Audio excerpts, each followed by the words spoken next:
Hi, this is Dorothy Smith, and I am going to highlight this pretty stamp in our new catalog called Sweet Hummingbird. And I mean, a hummingbird is just a gorgeous little creature, and this is a very pretty stamp. And so I kind of decided that I would go with this kind of a sage green color, and it looks particularly good with this stitched up floral. I think that looks really pretty with it. And I used a circular embossing, stitched circular embossing folder to give the texture to the background paper. That will change. Just get ready. And so I am using the one hummingbird that will fit on this 3.5-inch circle. And I'm going to color it, so of course I'm going to use my favorite, my intense black.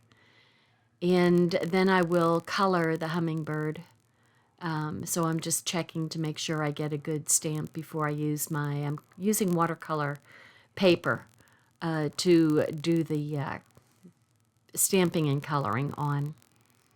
And it's just a better choice to use the watercolor paper rather than regular white cardstock.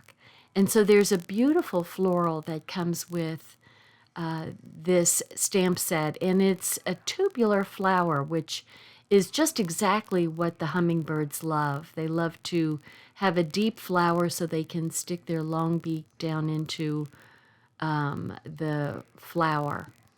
And they love red flowers, and so I'm going to make it a red flower. And so the floral spike is going to bleed off of the edge. So just don't have room for the entire thing, and that doesn't really make a difference. So I'm just cleaning off my stamp and putting it back, which I really didn't have to do because I will be doing some more stamping with it. So the question is, which colors am I going to use? And I kind of, I actually went on the internet. I don't know what my problem is. I should just use the colors. I should have picked some colors to go with that strip of paper. And as it turns out, I thought I was, but it really didn't come out to go very well with that, although I love that paper, that floral paper. So I start coloring. And I had to go on Google Images to kind of look at different colors of hummingbirds. And I was kind of looking at the pretty red-throated hummingbird. But they have these iridescent colors that go into teals and purples. And just, they're such beautiful little creatures. And so I pick out some of my favorite colors, which are these teals and the purple that goes so beautifully with teal. And I'm doing the little, well, I don't know what that's called, but it's the part before, it's the part that holds on to the feathers. I guess like their little arms. And what I saw in the pictures is a lot of times the wings and even tail feathers, but not all the time. But a lot of times the wings look gray, and I think it's because they move so fast that it's hard to pick up color. So I kind of went with that idea in mind. And so I'm just coloring my red florals, and I will take, I mean, that looks like really scratchy coloring, I know, but I will take my blending pen and blend those colors so that they just move together. And I do the same thing for the flowers. So I'm just scribbling, which is really kind of fun. I can scribble. I am not an artist, but I can scribble. I can scribble with the best of them. So I'm just kind of adding some color here and there, and I will make the magic with the blending pen, and it's actually the blending pen that makes all the magic, and I just move it around. So I do love the blending pen, because even if you're using markers, it works well with that too, but I really love the way it works with these pencils. So unfortunately, the pencils are an item I've had from close to my heart for a long time, and they discontinued them. And they're supposed to get a new set of pencils, but they haven't come in yet, unfortunately. So don't know what to say about that, but at some point we will have more blending pencils. But if you already have some watercolor pencils, then you can use, whatever pencils you have, whatever watercolor pencils you have. So you see how much smoother the colors get when you put the blending pen to it.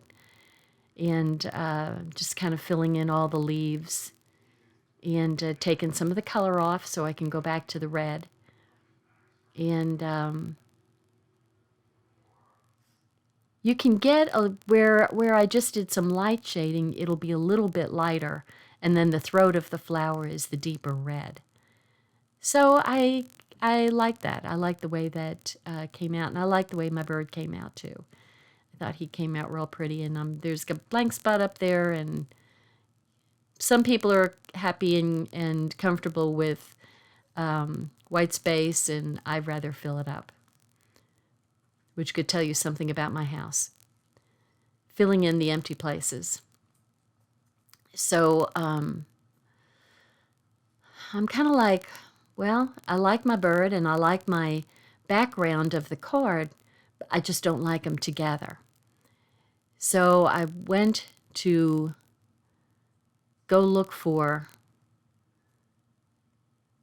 something else.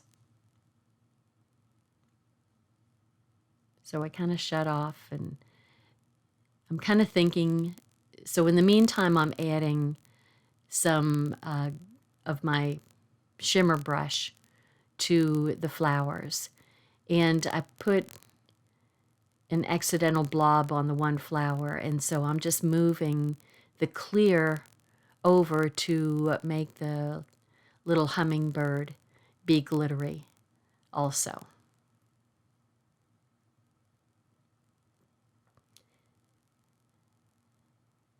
The other, this is a, what is it called? It's not called Mojo Monday anymore. It's called Poetic Artistry.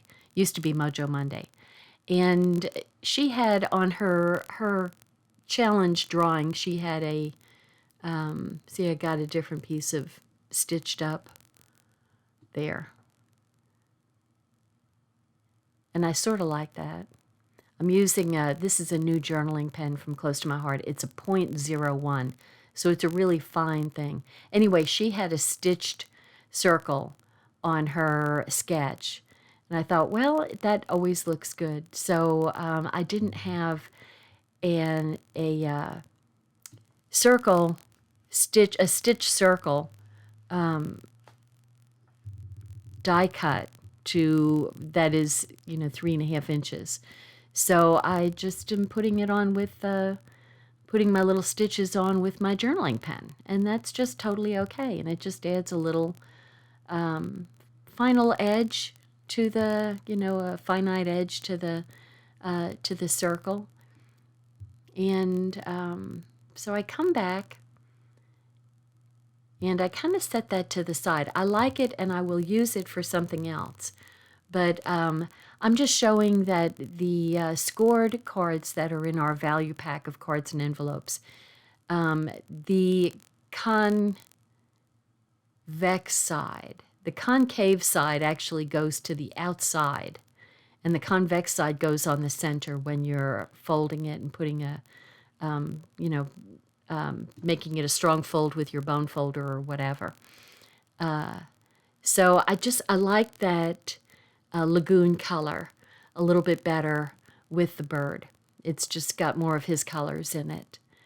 And so I am going to use this little phrase, the little sentiment on this particular stamp set that said, "Spread your wings." Actually, you know what? That would be good for a graduation card with a little gift card in it, because it's time for the graduates to spread their wings, right? So that might be a good graduation card. So I'm going to do the same stitching edge to the little sentiment. That's Ginger. I don't know what she's talking. She's been outside. She's had food. But Ginger, silly, silly girl. So I'm going to put that there, but it looks kind of empty. And so I just want to add something. I'm going to add a little flower up there. There shouldn't be any empty space. Do you want to sit up here with me? Come on. Get in my lap. Come on. No, she doesn't want to sit with me. I think she's telling me something. So I am going to use the same color and just make kind of a little flower pretend that's in the background without any stems or anything. It's just kind of standing out from the background. And there are some tiny little leaves on the same stamp set, and that's going to go down at the bottom of Spread Your Wings, because the little leaves sort of look like wings in my imagination. So a little bit of color on the leaves, and the front will be finished.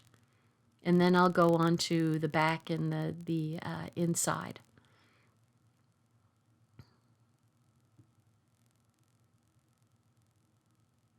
It's just so fun to watch that. I'm going to pop up both of the circles. And I just think that lagoon background, that's one of the UV coated papers from Blue Skies. And its lines, sort of dashed lines in a way, or stitched lines maybe. And, you know, it pulls the lagoon colors in consistently. And so I just like that as a background better, even though I liked my sage green. So I'm just getting the background papers unstuck and putting my little hummingbird in place.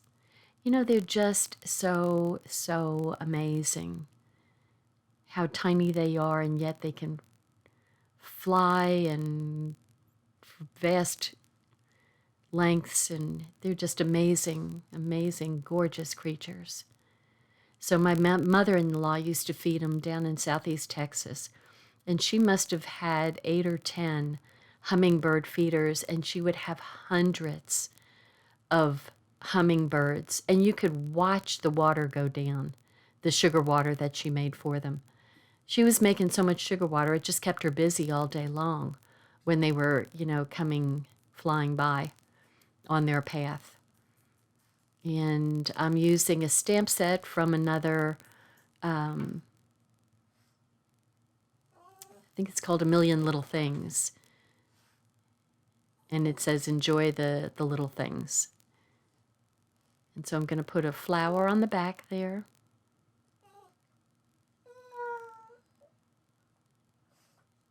And I even like my hummingbird upside down. He looks pretty upside down even.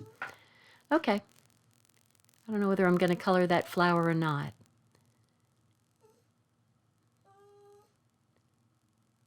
But I am going to add a spike of flowers to the envelope. And I'm also going to add a hummingbird. I'm not going to color those, though. I'm just going to leave them black and white so it doesn't interfere too much with the address. And then I'm going to put his beak right down into the flower. There we go. I love this set. I think the set is wonderful. They've really given us some beautiful sets in this catalog to color, which is just so much fun, right? Who doesn't love to color and watercolor? And I mean, it just kind of shows you that if you never thought you could watercolor, there are tools that help you do these things that you really didn't think you could do. And not being artistic, and then I can make something that looks like that I'm sure somebody will really appreciate. A little bit of sparkle.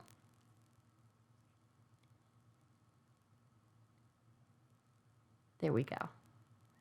And there's my card, my little hummingbird. Thanks for watching. Subscribe. Nope. Thank you. Bye now.